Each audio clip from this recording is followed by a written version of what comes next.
morning. Today on the Wild Courage podcast, I have the very great honor to sit down and have a chat with my mentor and guy that's, I don't know that I could ever express what he's meant to me and been to me in my life. And so without further ado, Pat Puckett, thanks for coming on this morning and spending some time with us. Glad to be here. Can you hear me all right? Yep, sound great. All right. Well, I got the dishes done, so I got time to visit with you. Okay.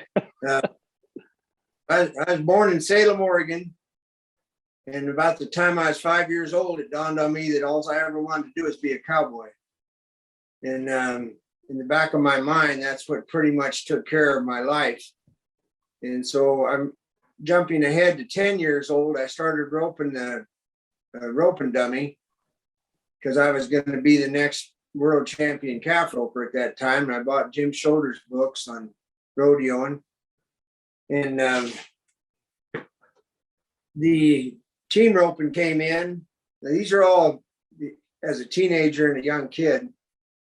And then, of course, I rode all over the hills like all the kids in town. We just had a ball. But anyway, in the rodeo career, it's pretty short because I wasn't any good at it. And it was calf roping, team roping, and bareback riding. And I remember this was as a teenager. But anyway, my father was a horse shoer. I wasn't raised on a ranch. I was raised on the edge of town or where we had a horse and things like that. And so I went shoeing with him all the time as a kid. And then every summer, I went to my grandparents in Coarse Gold, California, out of Yosemite.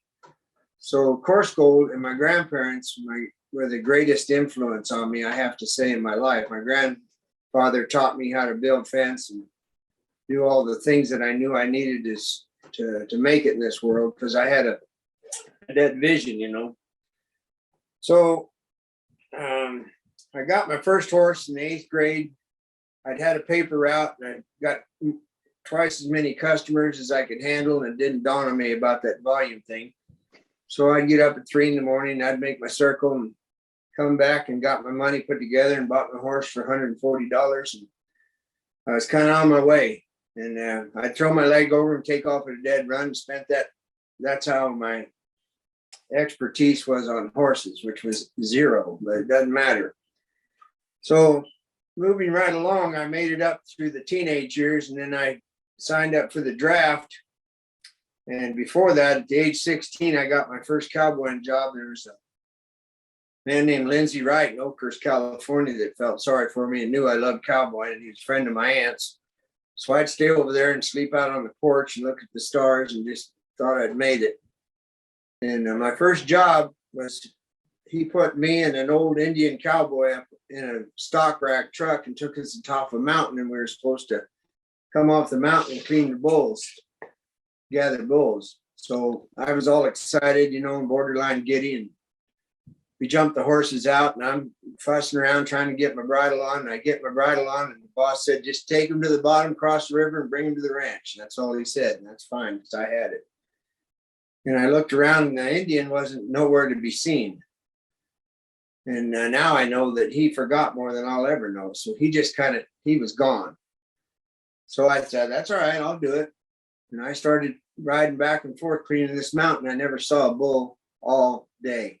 I got down to the river about 3 o'clock, and here sat this Indian with all the bulls on water.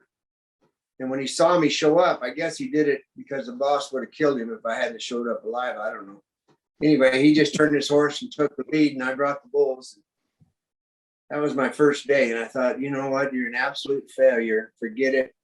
Go back to your paper route or something. But anyway, I hung in there.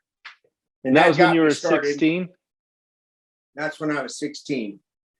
And the other thing that was pretty cool that summer, there was a man named Lester Bissett. And now I know that he'd had a stroke or something, and he'd go to Low Raven, and I got to work for him for a couple of days. And I just can't believe what I remember watching him do. And his wife, she just kind of looked off into the sunset and didn't even listen to him. All of a sudden, he'd be all right. So I got there, and we trailed cattle at night because it was so hot. We went down a lane, and you could hear the rattlers buzzing. And I thought, well, I'm just as out west as you can possibly get. Yeah. So anyway, I went on from there. And then, as you know, you and I have both been to the Heart Six, which incidentally, you know, I think that's the coolest thing about our friendship. We've literally crossed trails and known each other for twice as long as we've known each other. Yeah. And when did you go to Heart Six? Yeah. The Heart Six, I was there in 60 something. Seven, maybe 60. In high school? And you were in the summer? No, that was after I signed up for the draft. I had 1 year to make a circle. Now, I mean, I made a circle. Yeah. And I knew I was going to get it at 19. I knew I was going to Vietnam because everybody told me I was. I worked. I love that when we met and we narrowed it down to all these places. And when I moved to Emmett here, where I live now, you're like, oh, I used to run Mustangs in Emmett. And you're right. We have crossed paths a lot. And I love the story of when you worked at Heart Six, because I didn't work there till the early 90s. So, you know, 30 years, a lot of changed. But I love the stories of you guys going to the rodeo, just like I used to, then go to the Cowboy Rancher bar. And then all the hippies you told the story would sleep in the town square where the antlers are. And on the way back to the ranch, you'd latch onto their teepees with your rope and hook them to the bumper of the truck and drag the hippies in their tents through town. Well, I don't know how they made it, but it was, I'm thinking of it now, but it was pretty wild because the dude ranches didn't want the hippies in the middle of town. So it was cowboys. Bad luck. Yeah. And it was, we cut a lot of hair. I can tell you that. We'd hang the hair on the bunkhouse porch. And at 19, I was, you know, pretty proud of that, but I'm ashamed of it now. Yeah. But funny part was when my brother was a straight up hippie, and I kept thinking, what if he comes to town? What am I going to do? Yeah, it'd be a dilemma. So anyway, we had to spend the night in jail for assault with a deadly weapon for cutting a hippie's hair that turned out to be a professor out of Berkeley. So he hung around till we had to see the judge. Yeah. But after that, and I packed up as you know, for Heart Six, we took the dudes out, and then I worked for the packing for the hunting. I wasn't a guide; I was just a packer, which I'm really glad. Me too. And then I packed out of Yosemite, and then I got drafted. And someday, Jeremy, if you want the Vietnam story for me, I was 1 year in Vietnam. When you get drafted, you got 6 months training, 1 year Vietnam, 6 months back here killing time till you did your 2 years. Okay. I've got a story about Vietnam of me personally and how I know now what actually happened. And it's another story for another time if you're interested. But I'm very interested. I think for a lot of folks it'd be a little different take. And the gist of the story, I'll just tell you, it hasn't got anything to do with blood and guts because it's a given in a war, and it makes you really sad. But the fact was the amount of prejudice that me being drafted and especially the black guys, there was a lot of prejudice in Vietnam, and we were placed in a position where we were expendable because we were drafted, and the lifers, the people in for 30 years, hated us. That was my hill, Really? My experience. Yep. It's things that I honestly know now in my heart are true because I was 19 at the time and had no concept of what anything was. Nobody knew what Agent Orange was. Well, now you get to pay for it as a Vietnam vet. But anyway, someday if you want, we'll go over that because it might be interesting. And there might be some other veteran out there that got into what I got into. But which was the Agent Orange stuff? Well, the Agent Orange, a whole lot of veterans, and depending on where you were. And it settled in my throat, actually. And a lot of guys, here's the deal, and you can relate to this. A lot of guys that came back from Vietnam, me included, turned into drunks.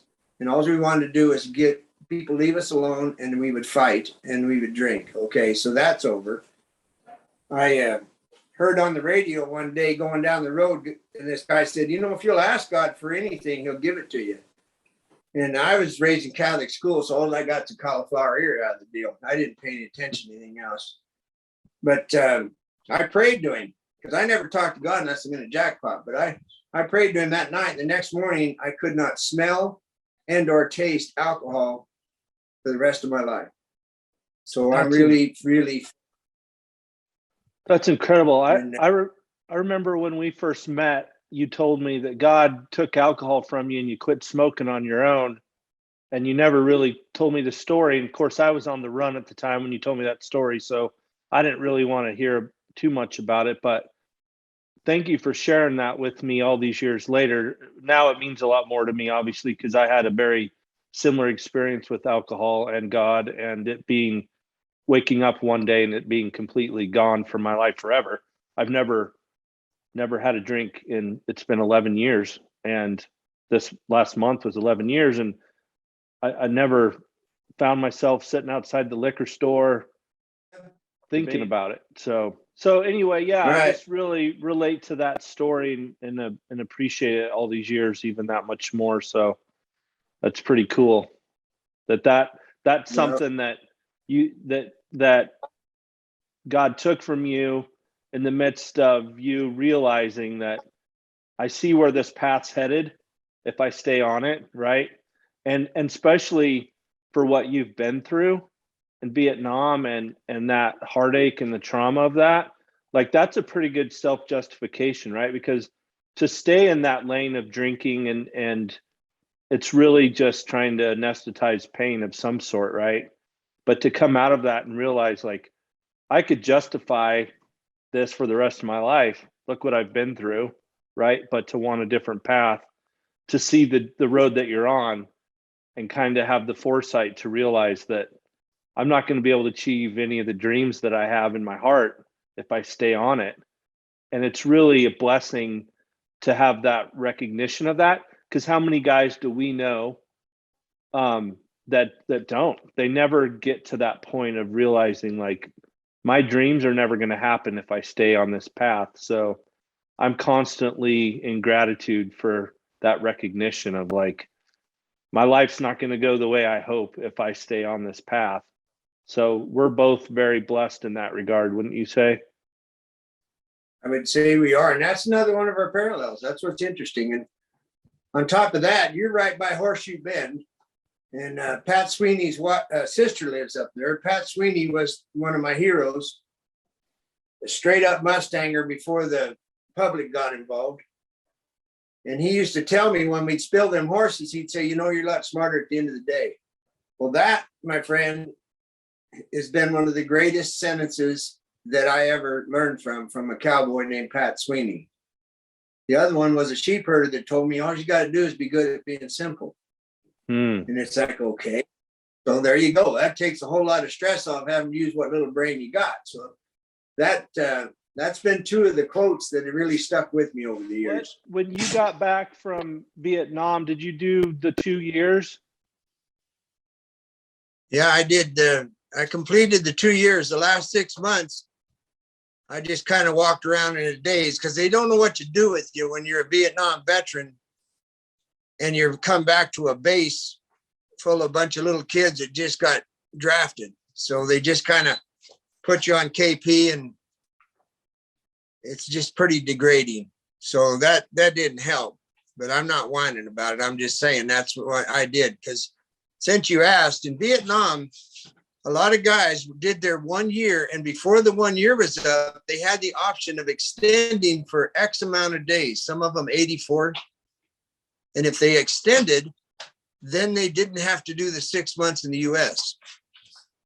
Okay, a lot of guys in the rear did that because they were fine. But the guys in the bush, like myself, I said, there is no way in hell I'm extending one single day. Yeah, get me out of here. So that's how it worked. I didn't mind. I knew I could do the end standing on my head. I didn't care.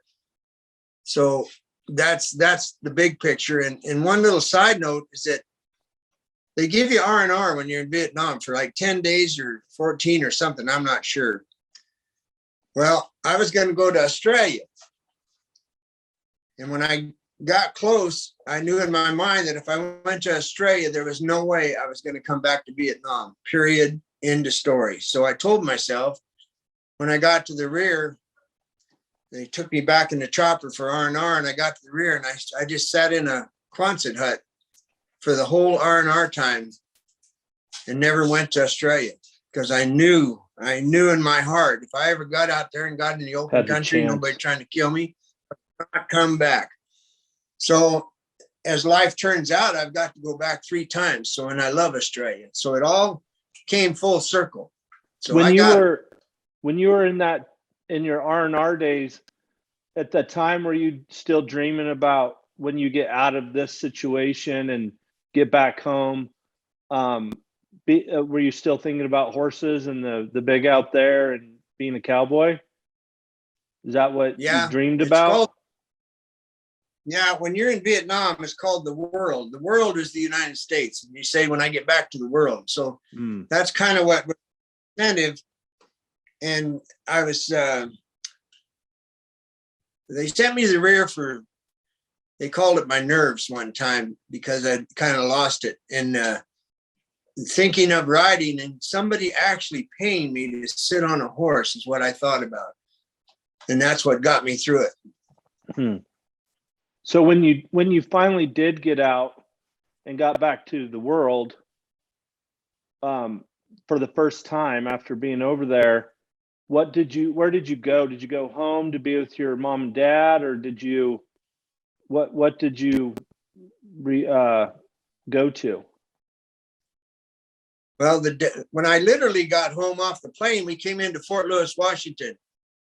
So that meant that they gave you a change of clothes and a meal, and then you got on a plane and went home. And since you asked, I got back to Vista, California, where my folks were at that time.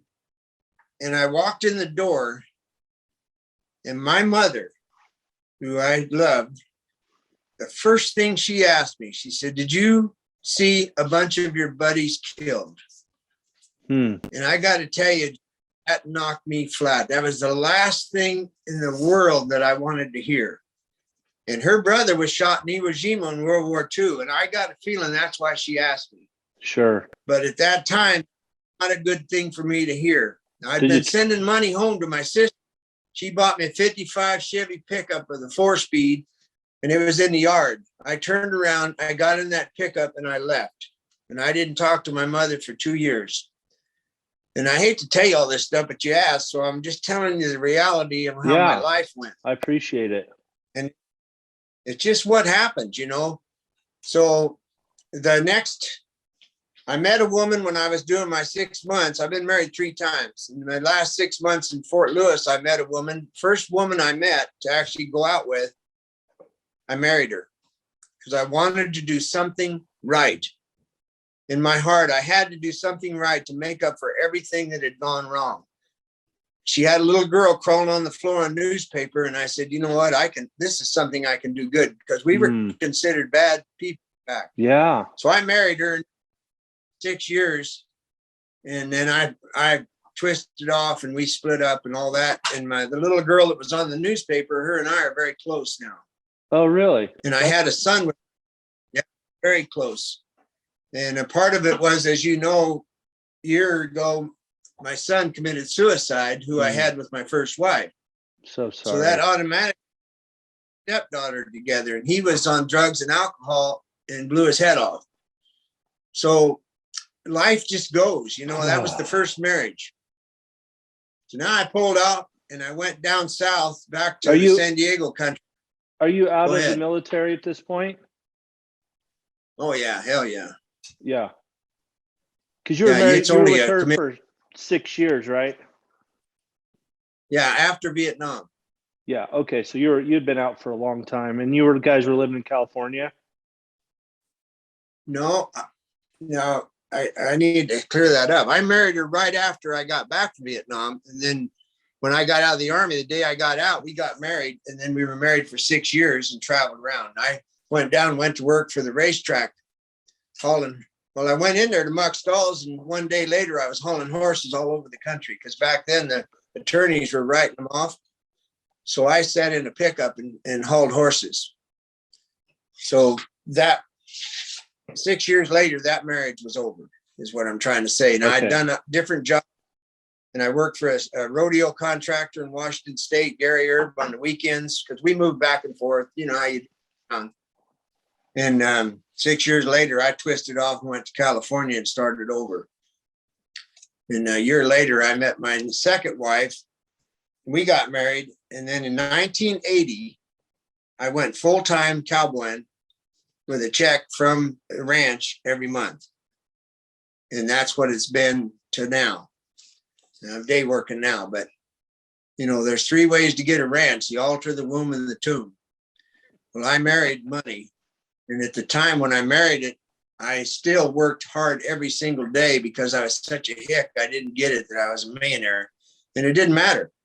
So what I told myself and my wife, I said, we're going to end up with a ranch someday. And so I'm going to get jobs on every ranch I can, every kind of ranch there is, and get them to pay for my education. And then when we have the opportunity to get a ranch, we'll know what to do. Well, That's smart. 20 years later, I think it was, I learned what not to do. And we did, in fact, end up with a ranch in Sheridan, Wyoming. And at 50 years old, we had the deed to it. Dang. Which is less than 1% of the ranchers in the United States. Yeah. And it was a good ranch. I did intensive grazing, and I had an annual horse sale and had a little band of sheep, and everything was great. But she was a straight up alcoholic. And when you don't drink, you can only take it so long. And I finally said, you know what? It ain't worth it. So I divorced her. She chose the bottle. I picked the highway. Did you get sober before you married her, or did you get sober during your marriage to her? Yeah, I got sober when I was about 30, and I twisted off from her when I was about 50. Oh, so you were sober. So I was long time. I was a designated driver in the entire state of Wyoming. So anyway, she got the ranch, I got the highway, and I couldn't have been happier in my whole life. Isn't that amazing that I hear this continually, guys work so hard to get to the top of the mountain, right? Like you did in your story. And you get there and you look around and you're like, one, this ain't what I thought it would be because of who you were doing it with. And two, it ain't worth it. Get me off the top of this mountain. So you probably left there with less than that you went there with. And probably the weight of the world was gone, right? And like starting over. Yeah. In fact, when I pulled out, they're literally pulled out, I had an epiphany when I crossed the Rio Grande in Albuquerque, which we both crossed many times. And when I got on the west side of the Rio Grande, the sky was bright and the clouds looked like angels. And God said, partner, never say won a horse race. And that's when my life turned really good that day. What'd you do after you left Sheridan? I went down to Benson, Arizona, because when Buck and I were in the cattle business, I went to the border and bought cattle and put them on my ranch. And him and I run in common. When he was on the road, I took care of the cattle. So when I was buying cattle in Mexico, because I speak Spanish, I did all the dealings, and then we leased ground. I camped on them, you know that. And we shipped them to Wyoming in May. Well, I'm standing down there with a Levi jacket on in the winter, and I'm like, well, what the heck? So when I broke up Sheridan, I headed straight south and knew that there was another life down there, and that's where I ended up. And on that note, I wanted to show you something that my friend made in Pennsylvania. And this is my resume. And these are the ranches that I've worked on over since 1980. That is so cool. And, your resume. These are places with one or the other. Now, the latest, because I keep getting fatter, I'm adding brands. This is the K Diamond and the P6, which is a husband and wife, Richard Rudnick. And the Rudnicks are big guns around this country. And Richard, in his prime, him and his partner had Troy Livestock and ran 10,000 cows on the rim of the Grand Canyon. So he was a cowman last winter. And he had the old school respect for me as a cowboy. And I had the old school respect for him as a rancher. And man, it was beautiful. It was really nice to work for Richard. That's great. So that's my job. I just mail them my belt. Yeah, that's awesome. So Well, and that's kind of where that time, I don't know how long you'd been in that country when we met, but I I wanted to I went to a Buck Brannaman roping clinic, and you were kind of there helping Buck put that clinic on, and um we hit it off really quickly. And you really there's been three men in my life outside of my dad that have been instrumental in shaping me into who I am today. The first one was Cameron Garnick at the Heart Six, and Grant Gallagher is another one. The ranch I worked on just in the Buffalo Valley there, the Diamond Cross, and then you, Pat. And I just want to honor you in this and tell you we don't get to see each other as much as we used to, but you were such an instrumental part of my journey at what I thought at the time as a horseman. And you really are the one who showed me the things I needed to know about a rope, and especially the Rieta. Like you're the guy in that area for me and have been my mentor in that. But more importantly in life, you are the most honest person I've ever met. Like you have such a high value for honesty and integrity that I was attracted to. Um, however many long in the 90s when we met. And I just appreciate your honesty and always shooting straight, and I and your humor. I always love and think about often. But that's kind of our story of how we met. I'll never forget. We met that winter, and this is pre-cell phone and all that, right? And I was working for Grant and Jane at the Diamond Cross, and in the bunkhouse, Grant comes out and is like, "You got a phone call from Pat Puckett." And I'm like, "Are you kidding me?" And I remember going in there. I don't even know how you found where I was at, and said, "Hey, are you coming to Arizona this winter?" I said, "Yeah, I'm going to shoe horses and ride colts." And he's like, "You're like, well, when you get down here, let me know and come down to my camp, and I got a spot for you, and we'll rope and work on some things." And that was such an honor for me. And I can't remember how many times I'd come down there, and you and Deb would put me up in the sheep camp, and especially if I had a real touchy colt, I remember I'd haul them down there, and you'd rope their feet and help me out with that. And that's really where our friendship started and has lasted all these years. But I just really appreciate your value for honesty, and you showed me what it looks like to be good at something, and the practice and the time that you have to put in to be successful. And if it wasn't for that winter and the years after that, I would have not reached any level of the roper that I turned out to be, or I used to be anyway. So I just want to thank you for seeing something in a wayward kid that you took under your wing all those years ago. And that's interesting to me because, I just took us as friends. But I told you this once before, Jeremy, and I'll mention it again because it's a straight up fact. Because I'm very literal, which has got me in a lot of trouble, but it doesn't matter to me because I don't wake up next to him. But I believe in three things. I believe in God, which is a given. And I believe in Popeye, and I believe in Barney Fife. God, when you need it, he's there. He gives you an option of a choice, and it's the choice you make, which makes things happen. Popeye said right in his song, "I am what I am." That's me. I'll never be on the cover of anything, but I don't care. I like me.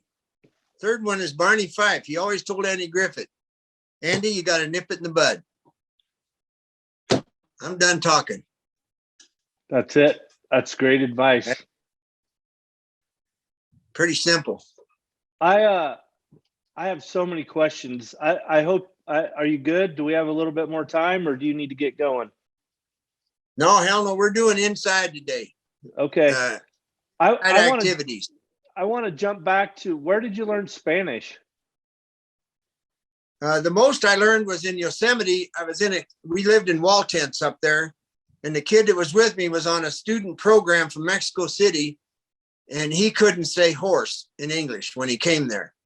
And I couldn't say plato. So we lived in the same cabin. So at night we'd sit there and stare at each other and hold up a fork.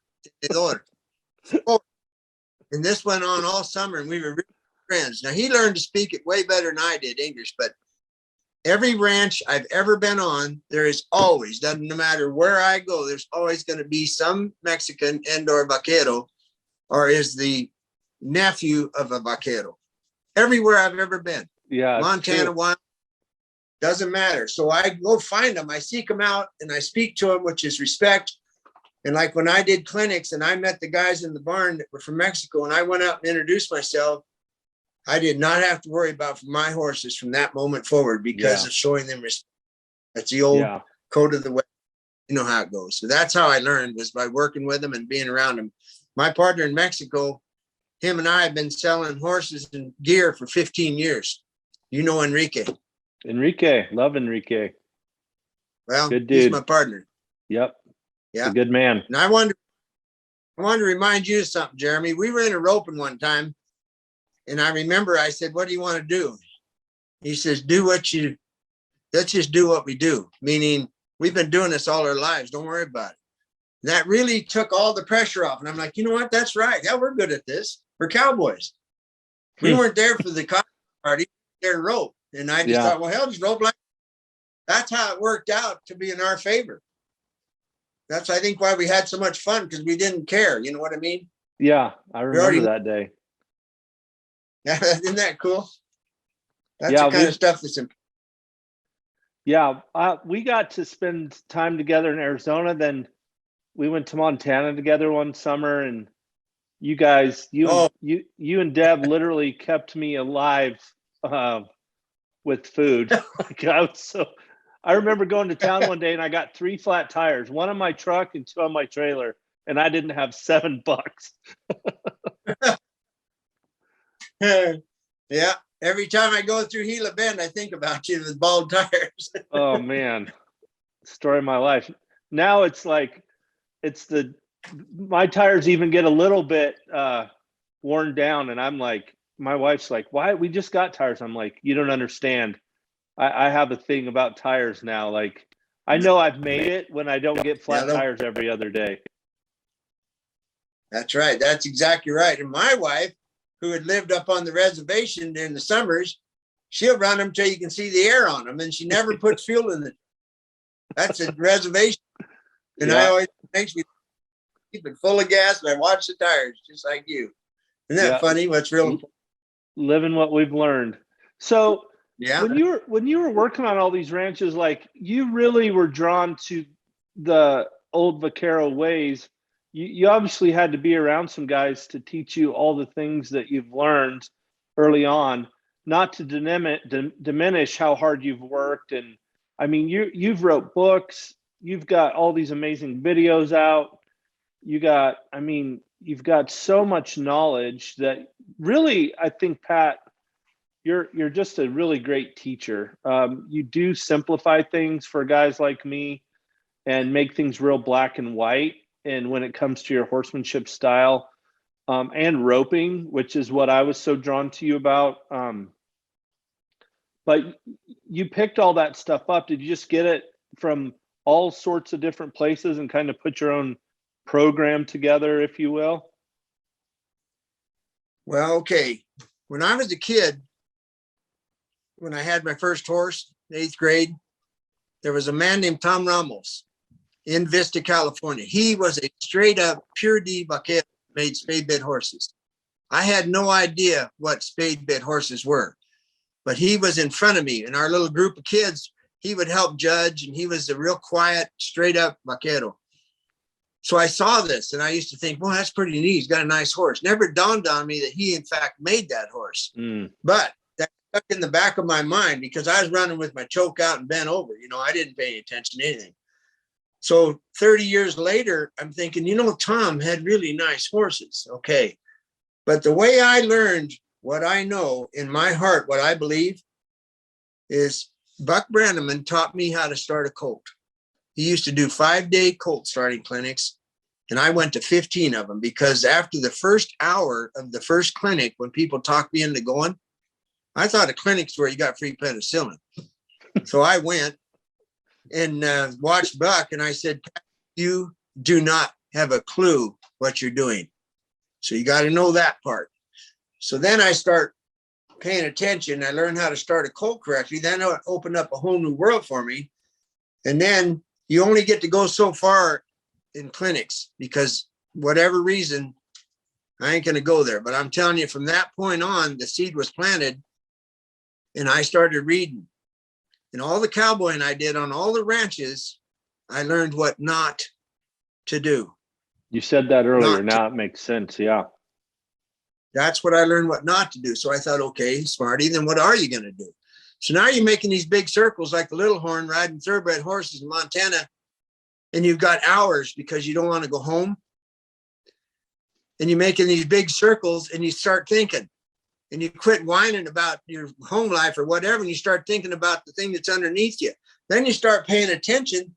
But I got to tell you, reading books about the history of California, I would read 100 pages and get one sentence that clicked in my brain. How was the early California able to rope a grizzly bear and live through it? How was he able to do that? Okay, he had to be a good hand. He had to be a good roper. All right, Pat. Well, there's no grizzlies, but you can do that. Emulate what you read about in the mission days. So I just kept digging and reading and putting it together.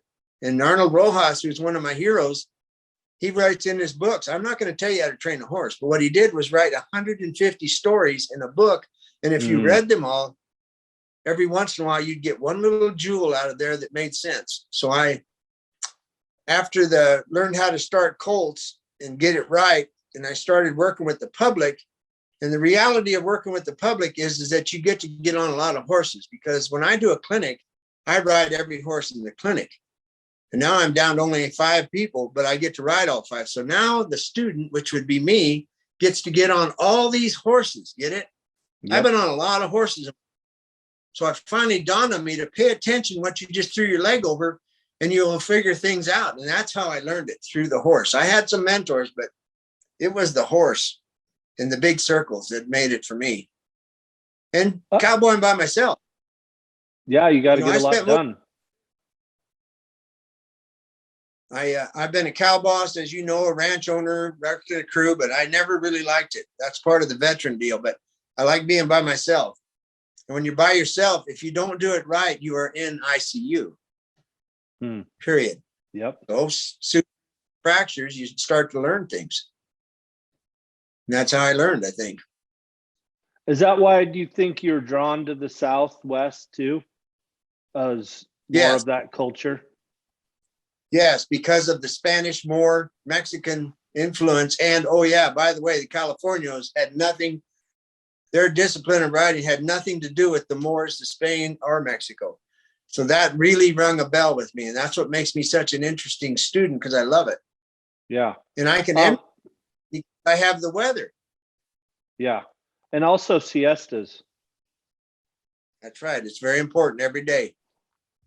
Every day. I'm just a pup, but I do take a siesta every day, whether it's under the truck or in the shade or in the bed. I love that. We'd spend the morning working colts, and then we'd go have some tortillas and beans, and you'd say siesta, and I'm like, thought you were kidding. And I was like, nope. See you in 30. Then we'd rope until dark. You see the lizard shade up, you better shade up. Yeah, and wait for Ray Harmon to show up. Ray, him. He was a great guy. I always think about Ray. Yeah, me too. Yeah, it's one of the great things about this lifestyle is all the great friends that you get to meet and learn from and take away from. And that's the thing that I enjoyed about it the most, I think. I agree. Me too. That the people that we've met over the years, because we've been exposed to all kinds of people, and I'm not trying to be smart, but the real straight up cowboys that have a good, clean heart, we are fortunate to know them.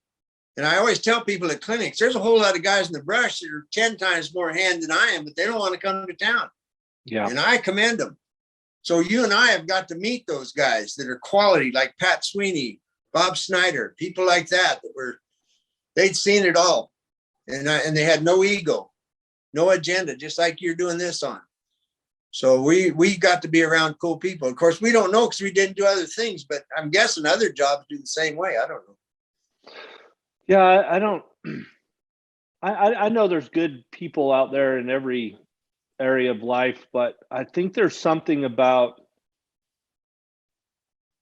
this lifestyle that you're talking about has a way of humbling you that's, I think, unique in that there's always going to be that horse, or there's always going to be that guy that's better than you, or that horse you can't really get by, that will keep you humble. And I can look back at my life and career and think about every time I think I was getting somewhere, and then I'd get this horse that I'd have to throw in the trailer and bring down to you, because I was like, this thing's going to kill me. And there's something about that in this lifestyle. The weather keeps you humble, being on the side of a mountain in the fall, gathering that's in a blizzard, that's like, I don't know. There's just something that keeps you humble in it, that's different, I think, than most other things.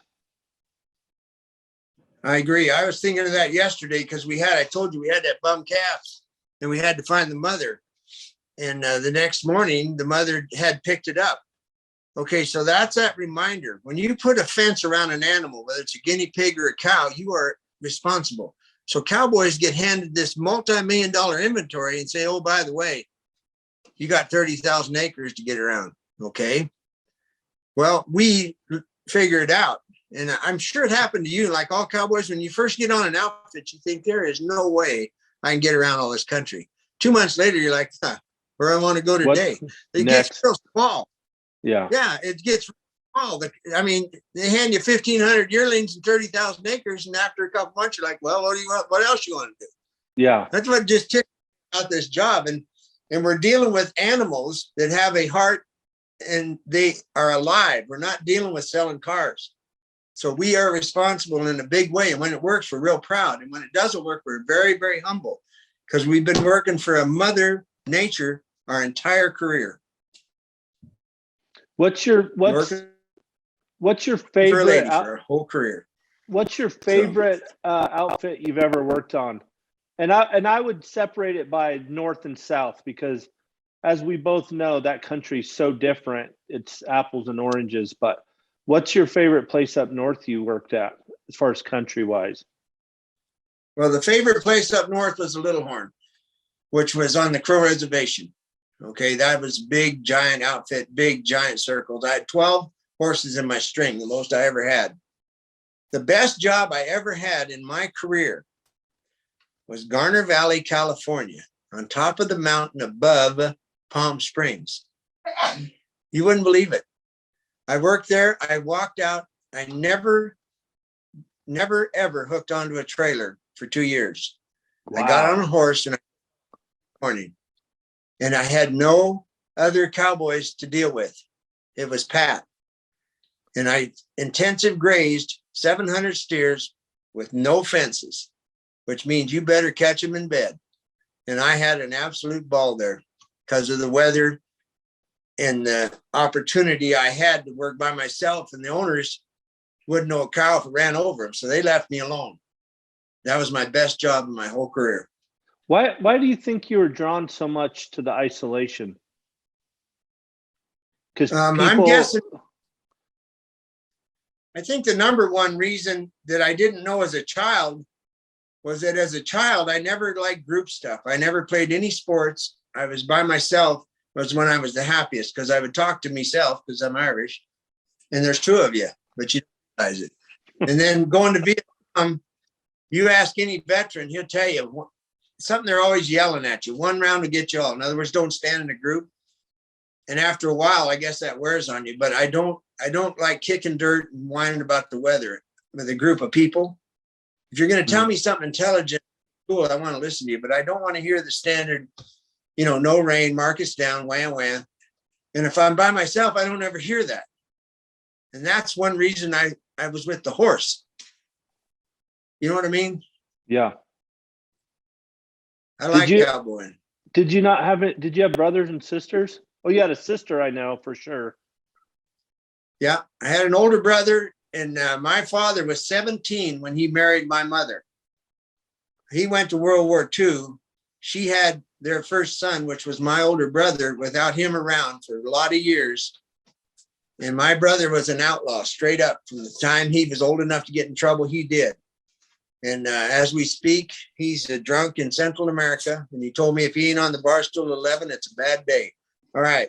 My brother, older than me, taught me what not to do, just like cowboying. I have another sister who's up in Alaska, and then another one in New Mexico, who her and I are very close because we grew up more together. The older ones were gone and here and there and everything else. So there was 4 of us total, what they call Irish twins, because of the Catholic Church. You're supposed to have them sync up out. And so you got one bucking, one sucking, and one in the chute is the way it's supposed to be in the church. So yeah, I was just curious to if that's to the why you're drawn to the isolation, if that had anything to do with being kind of an only child, but you had your sister that was similar in age. So like most cowboys, you probably didn't love school.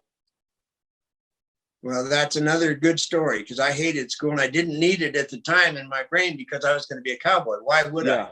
Me too. I don't care. So I was really, really poor student. And I think they graduated me on a bribe. I'm not sure, because I told them there is no way I'm going to summer school. I'm leaving tomorrow, which was the day after graduation. So when I opened up the thing, there was an actual diploma. But I hated school. Same thing, group. Didn't need it. I'm a cowboy. So at 37 years old, when I'm in Wyoming, I broke my ankle and I said, this is the perfect time. I took 2 years off and went to college in Sheridan and got a degree in ranch management.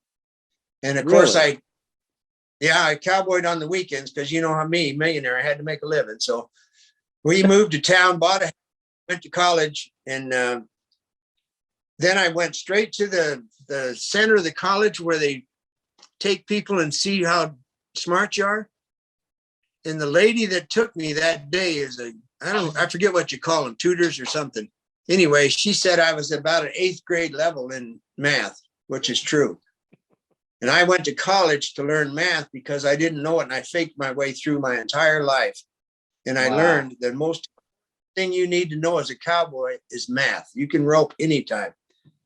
So I went to 2 years of college, came out the other end understanding math. And then that's when it opened up my whole world for me. I got an actual education at 37 years old. Well, there's something to be said about that, about your humility of recognizing, like, again, kind of this idea of this little boy who wants to be a cowboy, who then has bigger aspirations, right? It's like, hey, this road I'm going down of drinking my life away, it's got to change. That's limiting me from my dreams. So really, you've said yes to your dreams in a huge way, and not just daydreaming, but like, okay, I got to stop these certain behaviors to attain my dreams and my goals. And the other one, I'm just seeing this pattern in your life of like, okay, this is limiting me from being the ranch owner that I want to be and learning this. So you said yes to this dream, and it looked like humbling yourself at 37 to like, I got to go to college to get to the next level of where I want to go, which to me just says it's not too late. It really, any age, right? Like, if you have a dream and you want it bad enough, don't let age be a limit of why you can or can't do something. Because again, I look at you as a teacher, like you're Mr. Miyagi to me. But I also see you as someone who's humble and always learning more.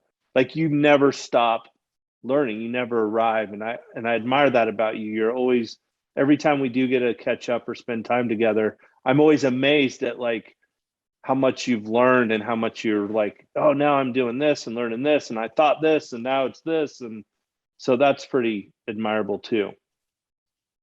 I enjoy it. And I think I told you when I saw you last summer, in the last 5 years, I've learned more about horses than I've ever known my entire life. That's my point. That Yeah, it's amazing, right? And that it's not because makes you me woke up. feel good. Yeah, it's not because you woke up smarter. It's because you stayed humble and you kept going after it. You kept wanting to learn and submitting yourself to that process, probably. Yeah, probably is the right word, Jeremy, because what I have learned is that horses are sensitive, people are not. Okay, so A, avoid people. B, work with your horse and understand that he's sensitive. You don't have to do all the stuff you think you need to do. I've cut my time down with horses less than half. Not that I got to be anywhere, but it's just so much easier now that I'm starting to listen to the horse. And it's like, okay, I got it. Good, let's go. And it's working. Yeah, because the proof's always in the pudding, right? That's right. Like I say, you want to show me, throw your leg over it, and let's ship cattle, and we'll know who's a good hand. You can talk all you want, but you know, to me, Brandon is a social event. To me, is a pain in the neck. Shipping is when you find out who's a good hand. And that to me should be the graduation. If you're going to have a ranch horse deal, that's where you should do it. When you're shipping cattle, and like the Little Horn, you load 18 trucks and it's 1 o'clock when you're done, you better be good. Yeah. And that's fun to me. I love shipping. Well, I also if love you ain't mounted. Yeah. That brings up another good point. I love how creative you are. Like, back in the day when you were putting on ropings and stuff, you're like, all right, we get it. We've all seen it. Let's put our money where our mouths are. And you came up with this spin board idea of where right before you rode in the arena, it had all the shots from all the way around the cow, every possible scenario. And you had to literally spin the wheel, and whatever it landed on to head, as you rode through the gate, you had to go do that. And then the other guys on your team would have to do the same thing for the other end. And I thought, man, that'll, it didn't last very long because the proof's in the pudding. You know why? Yeah, because nobody could do it. Yeah, that's exactly true. And you're right. We're thinking of bringing it back, which I'll probably stick myself in the eye with a pick, but it's time, because it's gotten so far out of whack. I just can't even watch it anymore. Yeah, and the cut and rope, and you always came up with creative ideas to push us to be more well-rounded, because like you said, when you're shipping or doing something big with a lot of cattle efficiently, it really exposes you as a horseman and your horsemanship in those types of scenarios.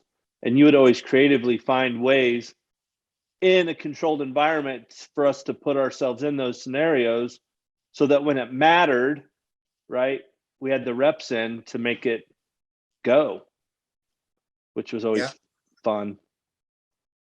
I agree. And that's just exactly why I did it, because, you know, you guys, if you want to talk about cowboying, all right, we're in town, so let's rope better. Let's do things real. And I gave a rope in Tanglewood, Utah a month ago, and a real straight up cowboy was there, absolute gentleman. And I showed him how to AAA a cow out of the brush by putting rope around her brisket and tying it off around her neck and all that stuff. And he sent me an email a couple of days ago, and he said, "Hey, Pat, thanks a lot for that tip on, I had to pull one out of an alfalfa field, and I hooked it up like you said, and it was a piece of cake."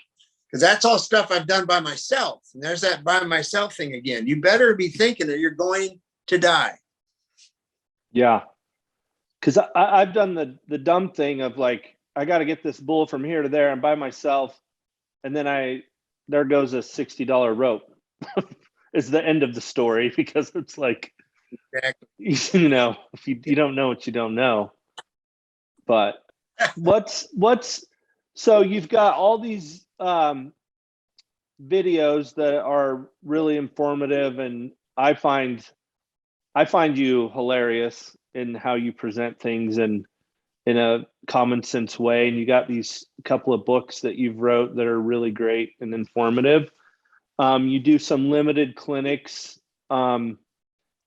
What amazed me was my wife said, "You know your friend Pat Puckett?" And I'm like, "Yeah." She's like, he's a YouTube sensation. And I said, I think you have the wrong Pat Puckett. That's And funny. so she shows me, this is a few years ago, and I'm like, oh my gosh. Because we all know that Deb's the mastermind behind it all. But there's Yeah. my friend Pat Puckett, and your videos have like 80, 90,000 views. Like, I just think the irony of it is amazing because you have something to say and you have the way you say things. People don't, most of it goes over their head. That's why I find it the humor in it. But you really have a great way of articulating things and making things simple. And in a day and age where there's so much information and so much agenda and so much carrot stick gimmick stuff, I think people are dying. And what with Wild Courage, what we're finding with men and story is people are dying for someone who's authentic. Right. And Yep. nobody could ever take that away from you, my friend, is you're as authentic as it comes. And I think people want to see through all the BS. I really think they do. I think they're tired of it. And my guess would be that's why your YouTube channel is so wildly successful, is because you're authentically who you are and you actually have something to say and you actually say it in a way that people can understand. And I don't know if you find that to be true or if I don't know if I'm missing it, but when I watch your videos on YouTube, I watch most of it because I'm going to learn something, but for the comedy, because again, I don't think most people get it, but I think it's hilarious. But it's pretty cool that you have that you guys are doing that and helping so many people from all over the world. And to that point, the horse has taken you all over the world, right? Yeah. Yeah. We've been all over the world, worked a lot of places. And I got to tell you, this whole YouTube thing I take it with a grain of salt because I do. But what you're saying is the emails that I get, which we get a lot of them, is the number one thing people say is because it's a no bull approach. Well, okay. Well, you know me forever. So that's pretty much, it's a given with me. And that seems to be the consensus, that they appreciate the just tell it straight like it is, So I've learned that, I just took it for granted, but evidently that's an item. Yeah, it's huge. I just think again that people are starving for someone authentic in a world of social media where everything's so staged and set up to be perfect, and you're real and authentic and take you or leave you. You really could care less. I think people are attracted to that even because people Evidently. really don't want to be as offended as they think they are. They want because the truth does set us free, right? Like in a more sensible way. And when you're delivering truth and telling so and so that their emotional baggage that they're putting on top of their horse isn't the right place for it, it might offend them on the surface level, but inside they know it's the truth. And I think that people are attracted to it, and you for that reason. Oh, good. I'm glad. I'm rapid. Yeah. Back to what we just touched on, your travels all over the world. What's your favorite place that the horse has ever taken you? Okay, that's two-part. The first short answer is we went to Jerez, Spain, and went into the Palace of the Horse in Spain. We went underneath the ropes and snuck behind the little bleachers and watched them. And we saw both worlds of the Spanish horse. We saw one cross-tied between two looked like barber poles, three guys thumping on it with whips. And I said, that's good. We left. And as we were leaving, we saw a 20-some-year-old young lady doing the Domo Vaquera on a great big Andalusian horse with a smile on her face, and the horse is floating. And I said, Deb, I'm going to go home and throw my saddle in the creek. I don't know anything. So that was the epitome. As far as countries goes, Australia by far is the best place we've ever been to teach. Period. Why do you think that is? The number one reason is there's no whinging. They do not whine. They do not make excuses. I had Aussies with me on the ranch in Wyoming, and I found out right then how tough they were. And of course, these guys like to drink, so they went out performing the night before Brandon. And I said, I'm leaving at 3:30. They come in at 3:15. I throw them in the truck, and 18 hours later, they were damn near in a coma, and they never went out and got drunk again on me that summer. The point is, when you get to Australia and you say, okay, this is what you need to do, they'll say, get into it, meaning good. Now I know, let's go. They don't weaken. And at the end of the clinic, Jeremy, you'd appreciate this, because whenever we do a clinic and you stop for lunch, they bring all the food, and it's like a covered dish like we used to go to, the ranchers, you know. And at night, they just roll out their swag, which is our bedroll, and they stay there. They don't go to a hotel. They don't have a generator around on top of their thing that I have sabotaged several in the United States. But anyway, that don't matter. Anyway, they're tough people, and it's an absolutely beautiful country. And I was going to go to Australia, remember? Oh, yeah. And I find make it, and I look around, I'm thinking, boy, if I had to come here, I would have not left. And they are our allies. People, I got to tell you, Jeremy, people today don't understand what the word ally means. Australia has fought side by side with us in wars forever. And I have a respect for an ally. Everybody thinks John Wayne and Audie Murphy won all the wars. That is not true. So Australia is our favorite place to go. Deb and I love it there. Good people. Yeah, I have some good friends from there that live over here now, and yeah, they're awesome for sure. What's on the horizon for you and Deb, and where you're at now? You've settled back in California for many reasons, but you liking where you're at and think that that's where you're going to be for a while? Yes, we're done moving. I'm in the process of building a bunkhouse, and the people are going to come to me because a whole lot of people want to come here, like especially Europeans and stuff. So I want to have a place for them far enough away from my house, so at night I don't see them. And that's both parties. You get your privacy that way. So yes, we're not.